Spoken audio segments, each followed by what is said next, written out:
This is Dr. Sami from the Biostatistics Learning Group, and welcome back. Here we start with another session.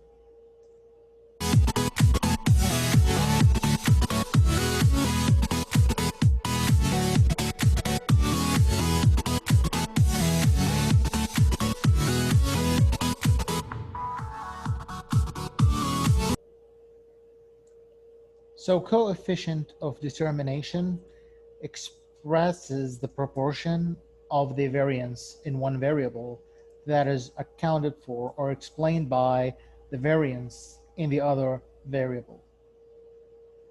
It's found by squaring the value of r, and its symbol is therefore r squared.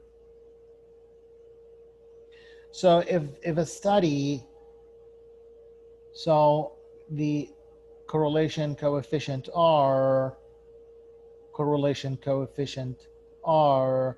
you scroll it, when you square it, it becomes the coefficient of determination. Alrighty.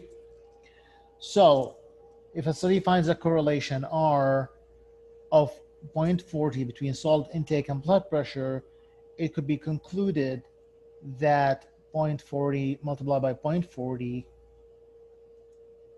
equals 0.16 or 16% of the variance of blood pressure in the study is accounted for by variance in salt intake. So a correlation between two variables does not demonstrate a causal relationship between the two variables, no matter how strong it is. Correlation is merely a measure of the variables' statistical association, not of their causal relationships. So the correlation between salt intake and blood pressure not necessarily mean that the changes in salt intake cause the changes in blood pressure.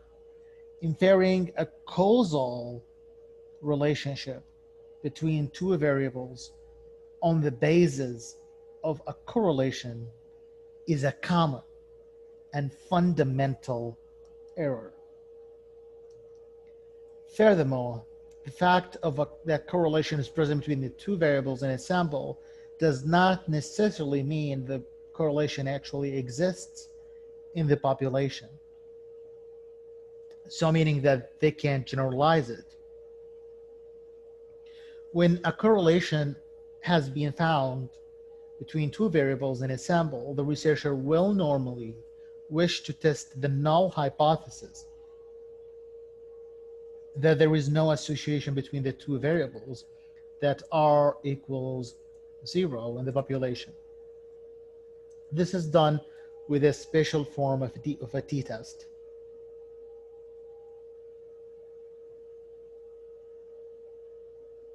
And here we'll conclude talking about correlation, and then we'll talk about regression. Thank you for your time.